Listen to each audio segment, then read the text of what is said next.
So in this lab, what we're going to do is to look at some vulnerability analysis and some basic penetration testing. So this is the setup that we have. We have our firewall with our LAN, a DMZ, and then our WAN connection. So what we'll try and do is that we have servers running both in the DMZ and in the private network, and we'll use vulnerability analysis tools to be able to discover services and so on between both. So the network we'll be using is 192.168x.7, and then on the other network it's y.7. So the one we are going to set up is this one here. Okay, so we're going to use 99 for the LAN and 100 for the DMZ. The other connection should be DHCP. Okay, so let's start up our instances. So we'll just open up our pfSense just to make sure that everything's been set up okay. And we'll have a look at our Ubuntu image.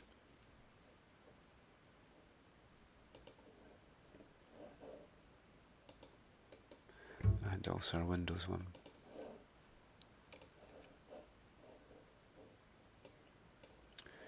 Okay, so there we are. So they're just starting up now. Just get logged in. So this is our Ubuntu one.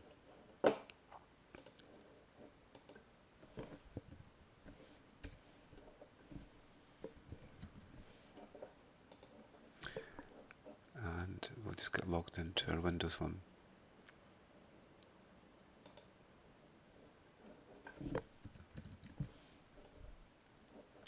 Okay, so there we are. Right, so there's our IP addresses that we've set up for our firewall. So we can see 192.168.99.254 is the default gateway for our Ubuntu image here.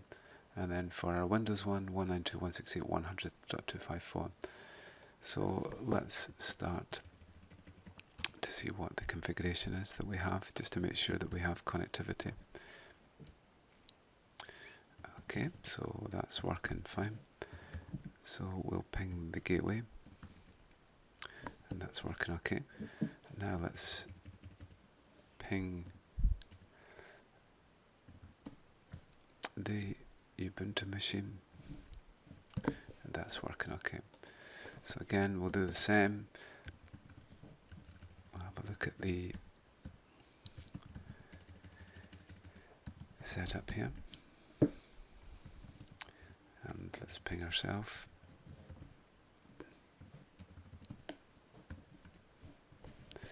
Let's ping the gateway. And let's ping through the firewall.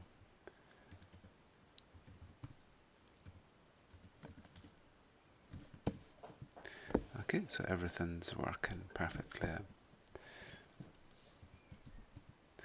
So we can run Wireshark if we want, or TCP dump.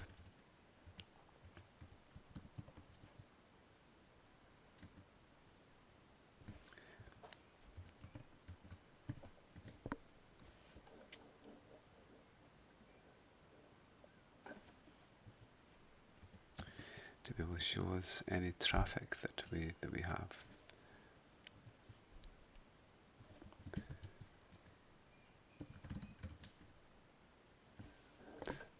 Okay, so just to show over here, if we now ping again,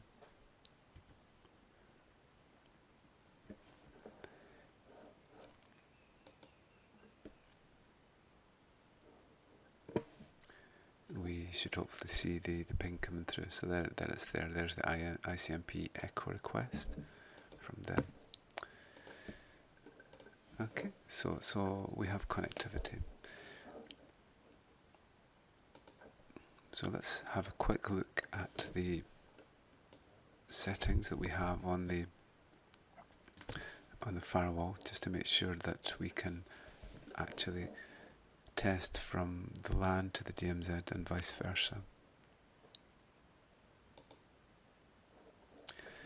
Okay, so if you look at the LAN, we'll find by default it will allow anything from the LAN network on IPv4 on any port access to anything else. Okay, so this is the rule that will allow any traffic to go out of the LAN network.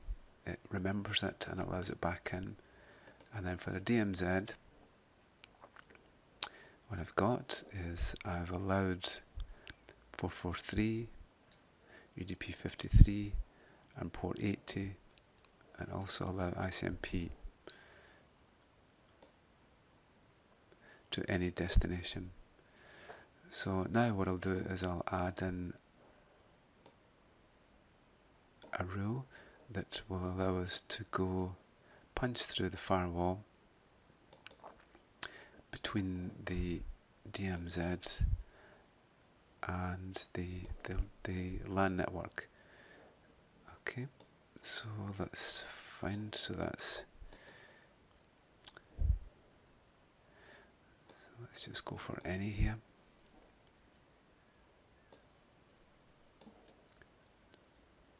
Source from the DMZ to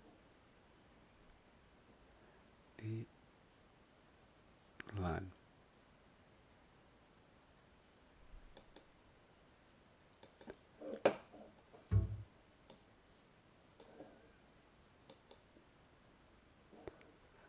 There we are.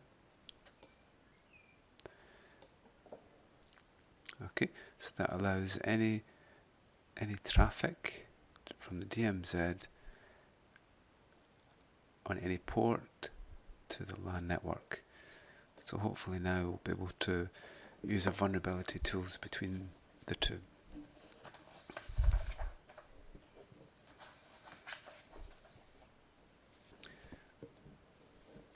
Okay, so the first thing we'll do is we'll discover the services that are running on each machine, and we normally do that with netstat -a. So on our Windows machine we look at the listening ports. So the services that are listening, these are server listening ports. There's FTP, SSH, Telnet, SMTP, domain, and so on. And now let's do the same for our Linux machine.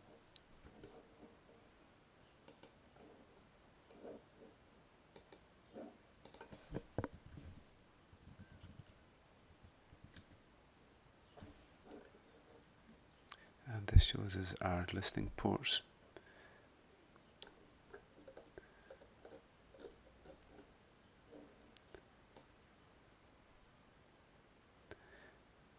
And we can see here we have FTP, SSH, Telnet, there's web, and SMTP.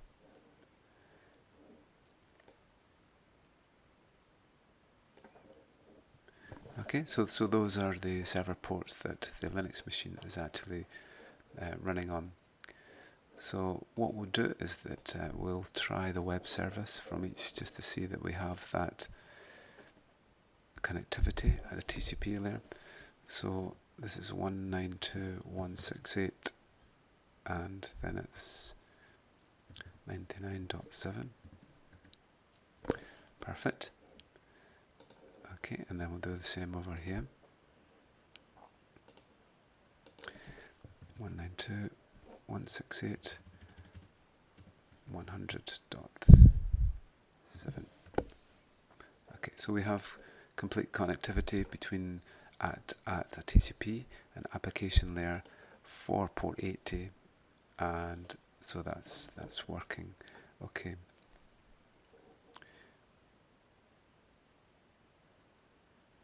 So the other way that we test for services is we can use the command line.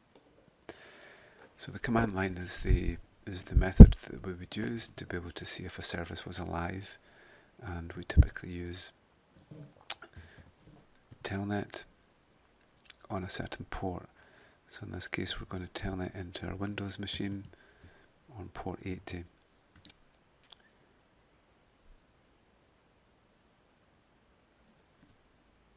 Okay, so we do get, there we go, and it gives us, so HTTP is a stateless protocol. We send a command just like the browser would, and it responds back with a web page. Okay, so that's just like the page that we saw there. So again, we'll try this on the other side. We're on telnet 192.168, and then it's 99.7 on port 80. We get a blank screen, so don't worry, get slash, and there is the page. Okay, so that's the equivalent of the page. This is a sample, this is a sample page, and so on. Okay, in this way we can actually test the services through the command line.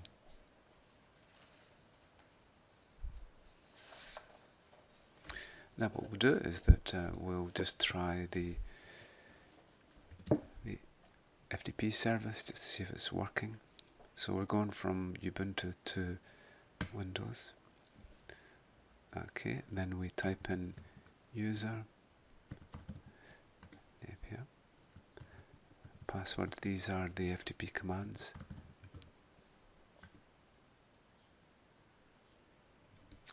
And unfortunately can't log in there. So we just quit. Okay, so the FTP service is working perfectly, and then we'll do the same over here. Sorry, we're going to the Windows machine, so let's try that again with administrator. So user, administrator, password, API, and there we go. Okay, so you can look at the commands here. That's the commands that are supported, and then we just quit. So over here, what we'll do is we'll do the same again. User, Napier,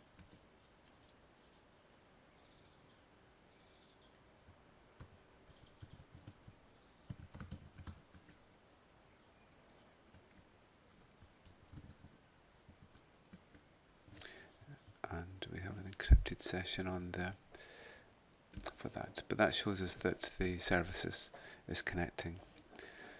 So now over here, if we do our netstat again, we'll actually see that one of the services that's running is VNC, which is actually the remote desktop service.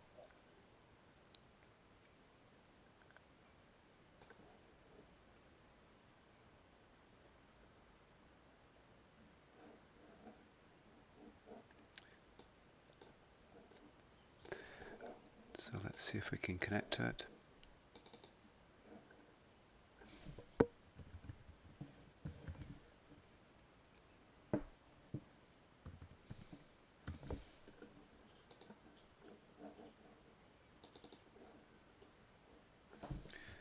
One and 168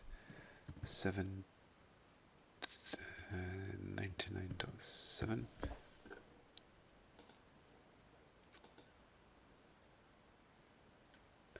Okay, so you can see what happens over here. This is the remote desktop message, so we'll allow that.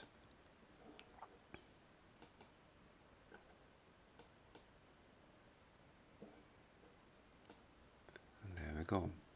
Okay, so the remote desktop connection allows us a method to be able to remotely log into a machine and then access the services on it.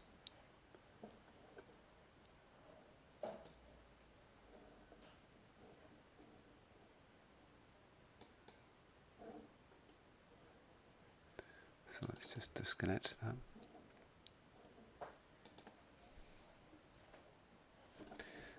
And so the next service that we're going to use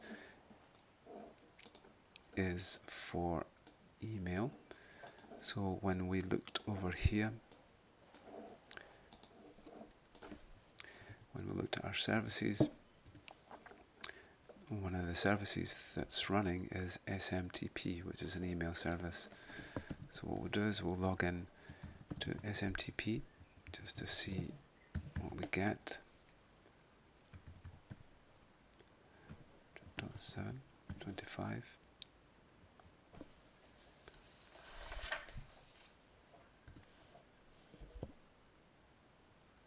Okay, so there's the message that the SMP service gives us. Then we can do help to show the commands that we can actually use. So one of the commands is hello.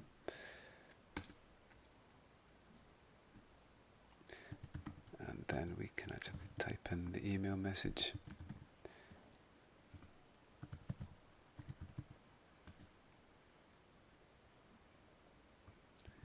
And then we type in data. We need a receipt too.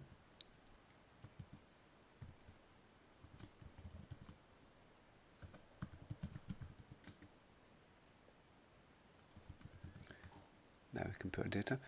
So this is the message from Bill to. You can put the date in there, and then the subject. These are all standard HTTP, SMTP, and command fields. Type in the message, then we do dot, and then cache return, and then we can quit. What we can do over here is to go and actually have a look at the queue. So normally our servers on our web server, email server, FTP server are stored in the inet pub. So if we have a look in the mail route here, and then we have a look in the queue folder,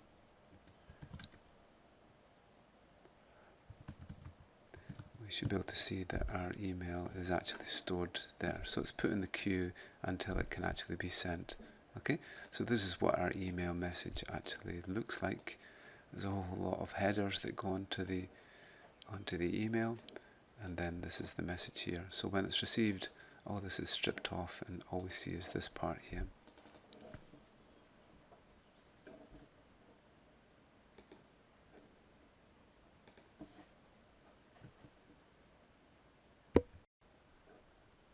Right, and this next part of the lab, what we'll do is that we'll run a host scan using Nmap. So we'll run it from the Linux machine. And if we need to have a look at the options, we just put the question mark in. So the first thing we'll do is to run a scan of the WAN network. Okay, so /24 means the first 3 digits are significant here, 10, 200, 0, and then all the other hosts will be scanned. Okay, so this can take a while to run, but we can see 8, 16, 54, 101, and so on are online. So 11 hosts are up. Same again, you can do it over here with Nmap. 2, 0, 0.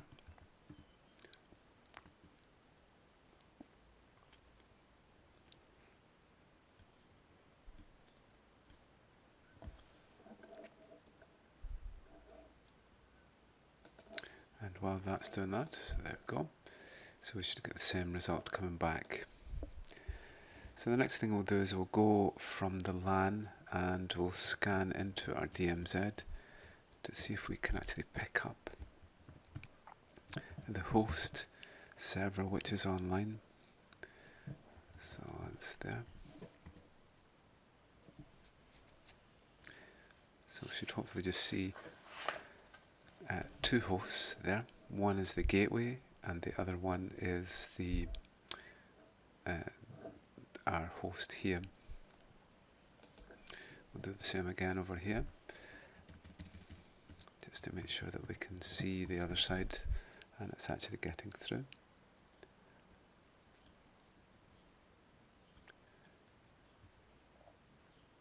So what we're looking for is 99.0.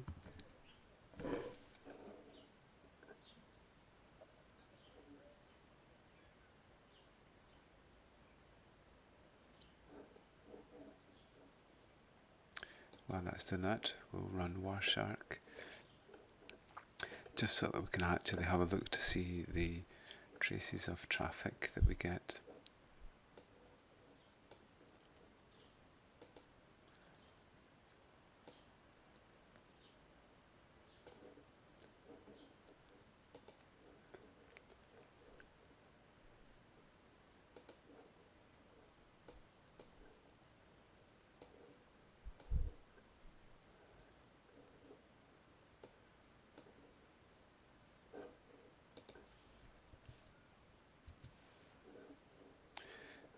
Okay, so there's what we see. There's the connection into the network there. We see lots of scans coming through for each of the hosts to see if any of them are actually alive.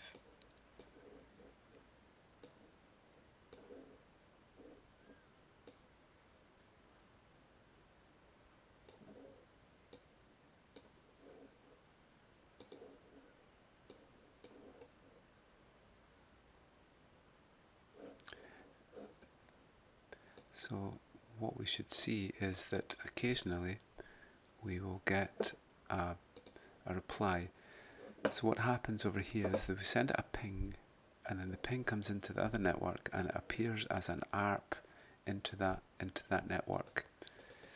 So here we can see this is the gateway trying to find out if the nodes are online that are being scanned. If they are, there's the reply back, and then there's a ping reply. So over here it's a ping request that goes out, it appears as an ARP, and then we get a ping reply. So for the hosts that are actually online, there's the reply that actually comes back. Okay, so all the other traffic is the gateway trying to discover that host on the network. But what comes out from here is a ping. What appears here is an ARP, and then an ICMP packet.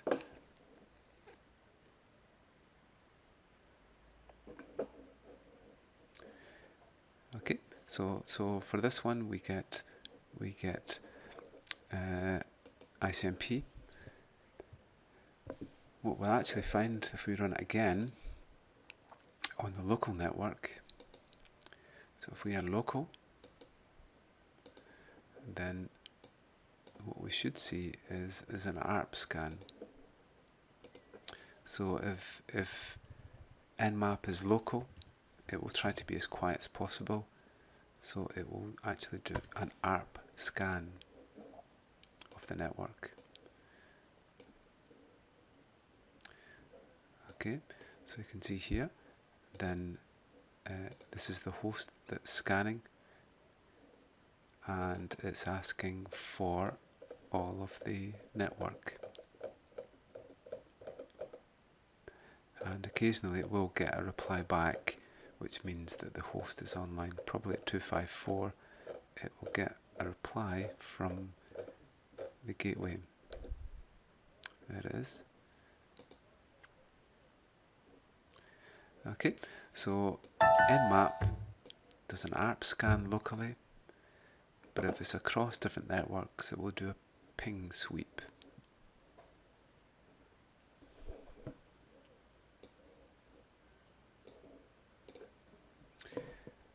So the next thing we'll do is we'll try to pinpoint the operating system that's actually running on each machine.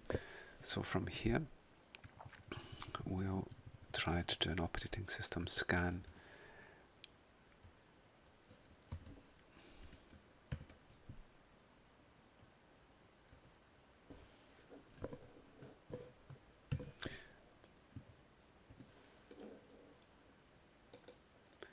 And we'll do the same over here.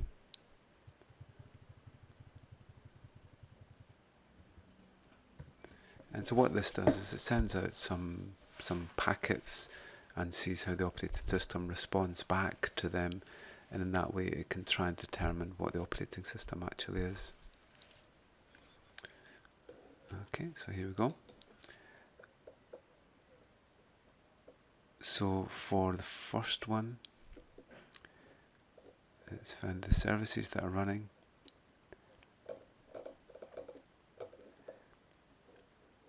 But it's not actually been able to find the operating system from there.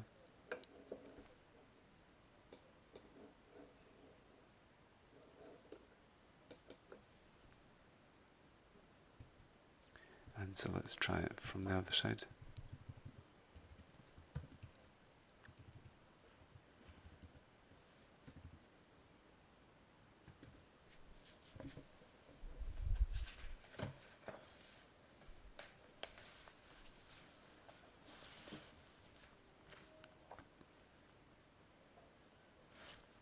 Okay, so while it does that, let's start looking at the actual fingerprinting of the application services.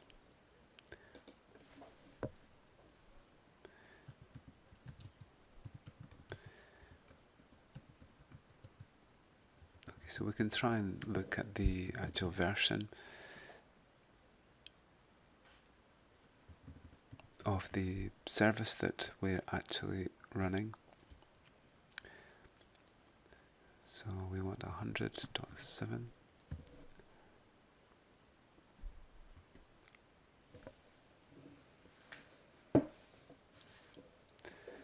Okay, so that shows us the services that are actually running on there. So this one has managed to say it's OpenBSD for that one. Okay, and then we can go and pinpoint a certain port and see if we can find the version from the banner grab.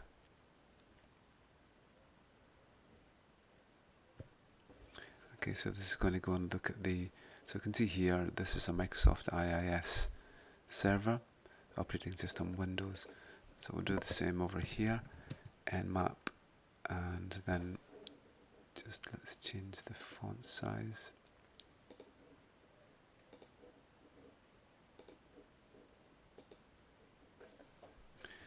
So nmap 192.168.99.7.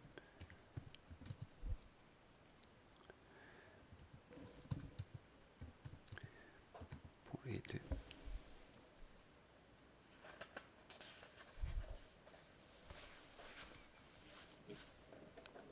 Okay, so we can see Apache, HTTP, and then there's the Ubuntu and so on. So the -SV on port 80 has picked up the actual version of the server. So we can do the same again for other types of services. In this case, that's the FTP one, and there's 53, 22, and so on. So the next thing we'll do is we'll grab the banner from the service just to see what it actually shows us. So we'll run telnet.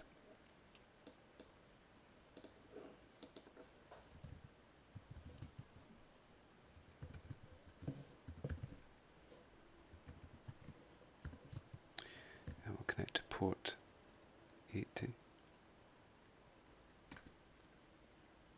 And now what we'll do is we'll send in another command, which is options /http 1.0 and see what it returns back. Okay, so we can see here it's returning back the server type, and we can see it's ASP.NET and so on. So let's do the same over here, just to see what our Ubuntu web server, our Apache web server responds back with. 192.168, then it's 99.7. Oops.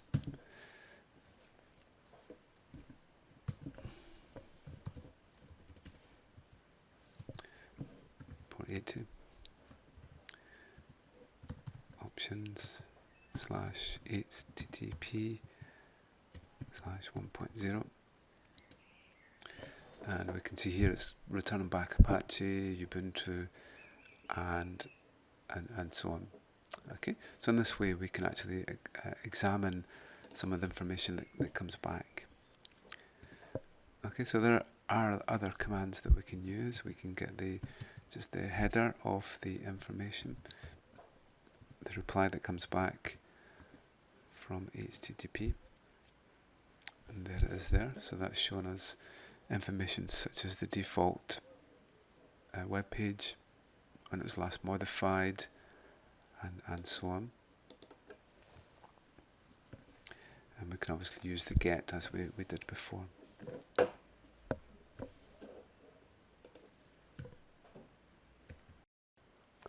So let's have a look at hping. So hping allows us to be able to craft network packets. So what we'll do is we'll start a TCP dump and then have a look to see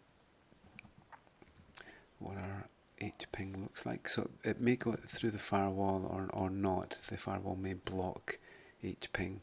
So we'll just analyze it from this side. And so if we run hping,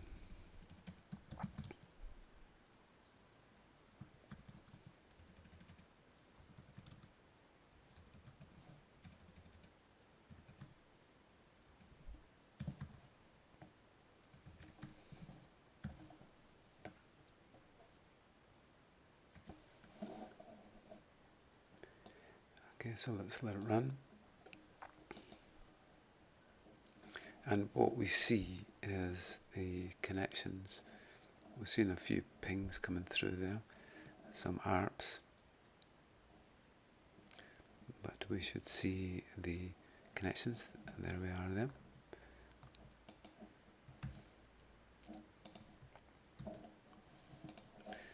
Okay, so what hping does is it makes a connection between the local machine and the other machine on a certain port number. So this is connecting to port 0. So if we want to connect to port 80 specifically, then we can send that in like that.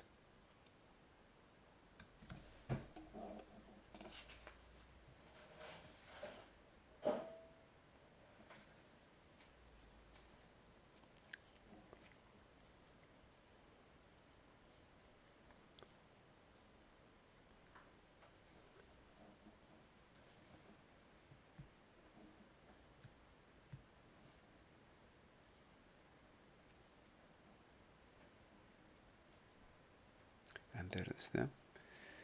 Okay, so we can see that's making a connection from the local machine onto port 80, which is the web port. There are no flags set.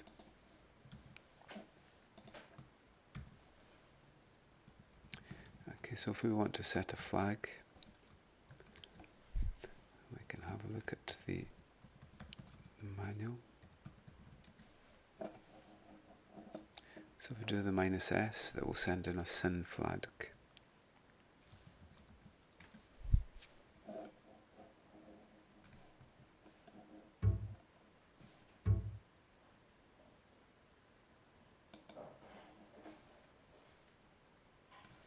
Okay, so now you can see that it's actually working. And the reason for that was that the firewall was actually blocking our access because the flags were wrong. The firewall was looking for a SYN first. So actually if we run Wireshark over here, we should hopefully see a SYN flood coming through.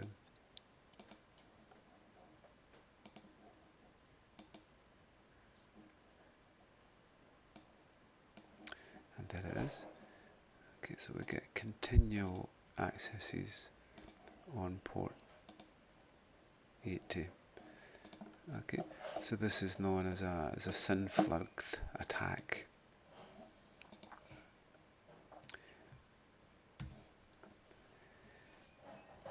So let's just see if we can get the ACK to go through. And now you can see that's not actually working. It's trying, but the firewall is actually blocking it. Okay, so only the SYN is actually getting through there. And we can do the same on the other side, and we can craft our packets like that.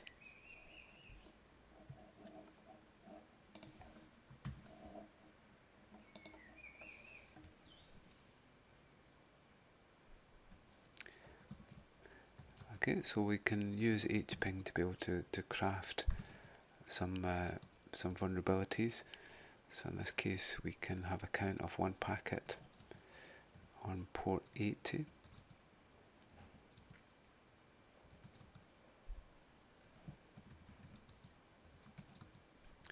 And we'll send that to the Windows machine and see what we get.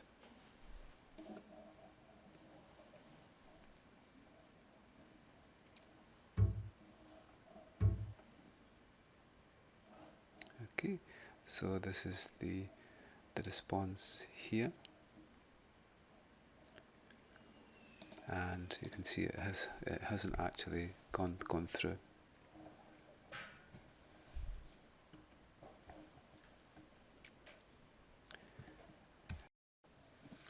So now let's look at how we can use Hydra to be able to assess the vulnerability of usernames and passwords. So what we'll do is we'll set up a user.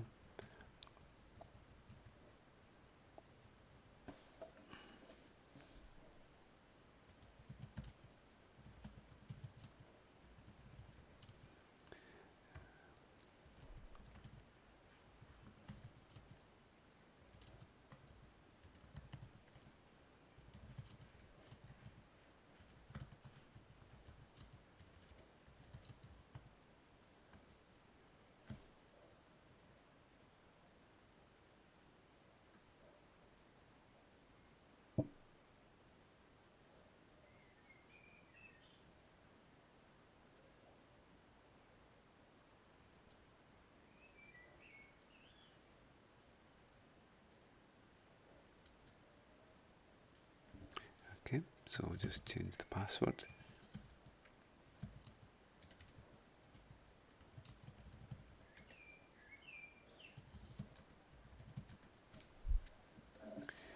Okay, so what we have is that what we'll use is we can use Hydra to be able to assess the usernames and passwords. So in this case we have a user file and a password file, and then we're going to use Hydra to be able to try each of these usernames and passwords.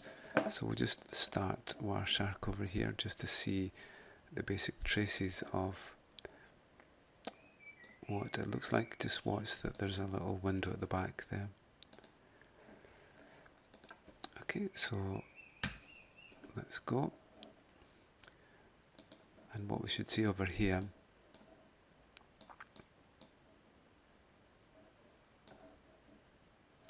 is a great deal of traffic related to Telnet. There we go.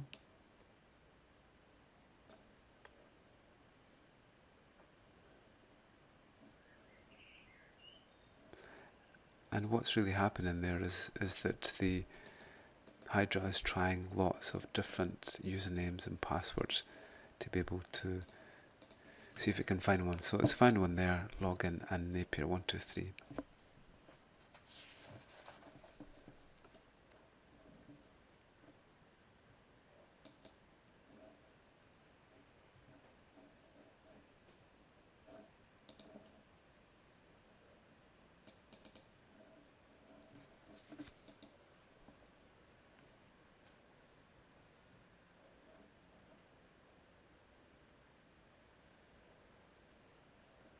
Okay, so the next thing we're going to do is to be able to run a Nessus scan.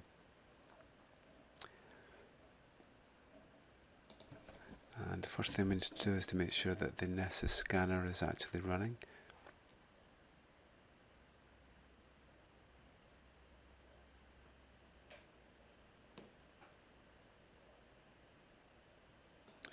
And that is there. So we'll just start that service.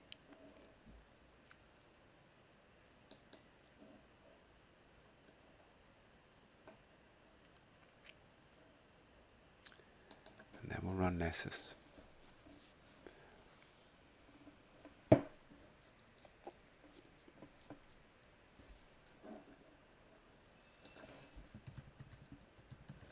Just log in.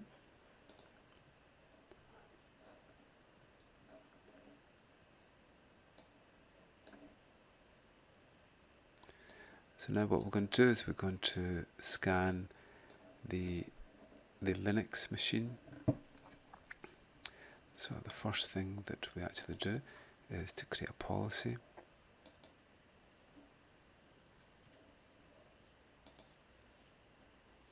So we just go for some basic port scanning.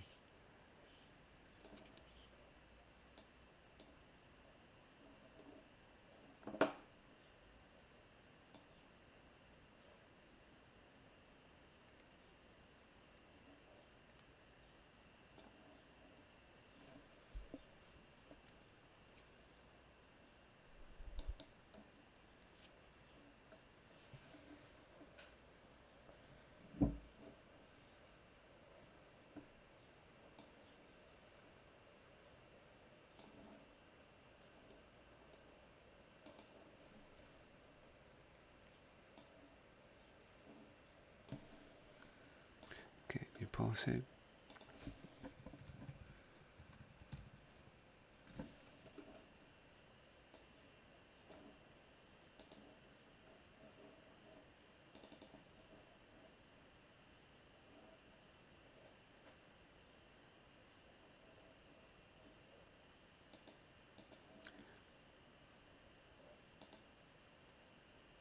And we can go for various preferences. We can go for plugins. So what I'll do is I'll just select one or two of these.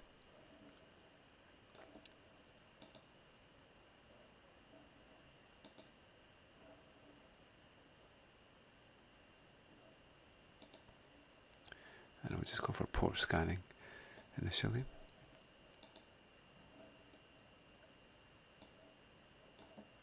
Okay, so that's me created the policy. It's just going to do a very basic port scan for it.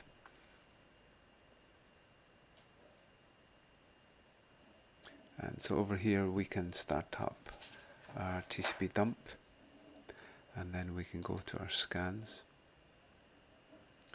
Okay, new scan, and then we'll run from here. And we're going to add our target.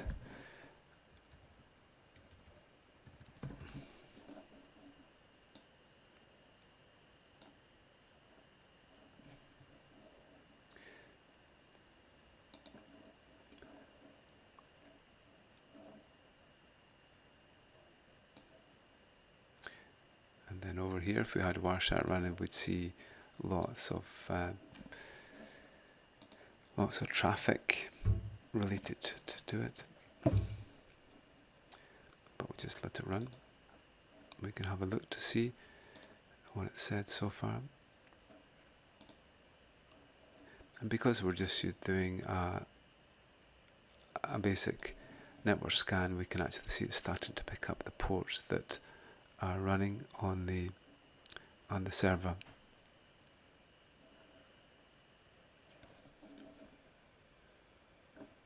We can click on them at any time and actually have a look to see the details of the scan.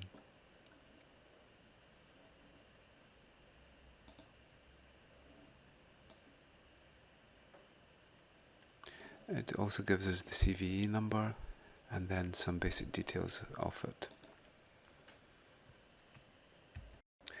So now let's look at how we can use Snort to be able to pick up things on the network. Okay, so we'll just go into here, and so what we have is a rules file. So this is a rule for later, but what we'll do is we'll set up a very basic rule, which is to be able to alert for a ping from any host to any port to any other host, and we'll have a basic message ICMP ping, and we need to apply a rule number onto each one. Okay, so this rule will basically just pick up a ping. So with Snort, what we have is we can define an interface that we listen on with -i. -c gives us a rules file. So what we'll do is we'll create a log folder.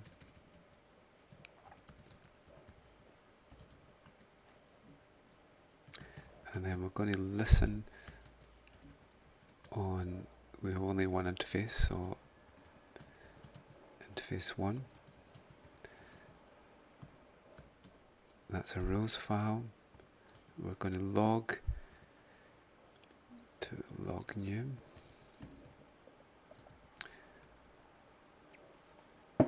And we're going to use ASCII format for our logs. Okay, so that's running. So what we'll do is we'll just ping that machine 1, 2, 3, 4 times.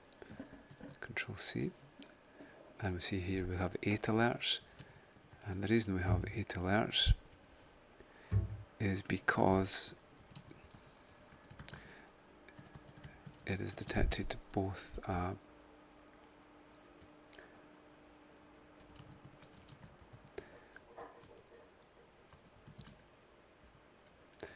if we look in alert.ids, it has detected both the request and the response. A type 8 is an echo, and a type 0 is a reply, so that's why it's picking up to them. Okay, so that worked fine. So the next thing we'll do is we can enable a preprocessor to detect things like a sweep on the network of ports, or also on the ports on the machine. So this is a preprocessor using the FS port scan, and it's picking up IP, TCP, ICMP, and it's got high sensitivity for the scan, so it will pick up Nmap, and it's going to put it in port scan. Okay, so let's run that again, and let's see if we can find the one that we previously ran.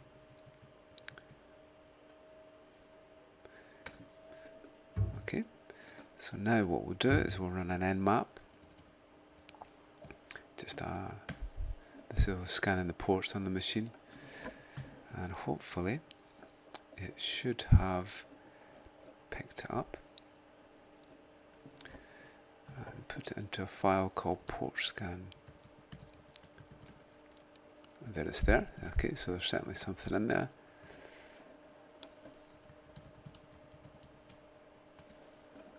And there it is there. Okay, so it's actually detected our machine has done a port scan. It's detected the number of ports that it's scanned, and so on. So we can do the same again for a different type of Nmap and see if that works. Okay, so that's been an introduction to vulnerability testing.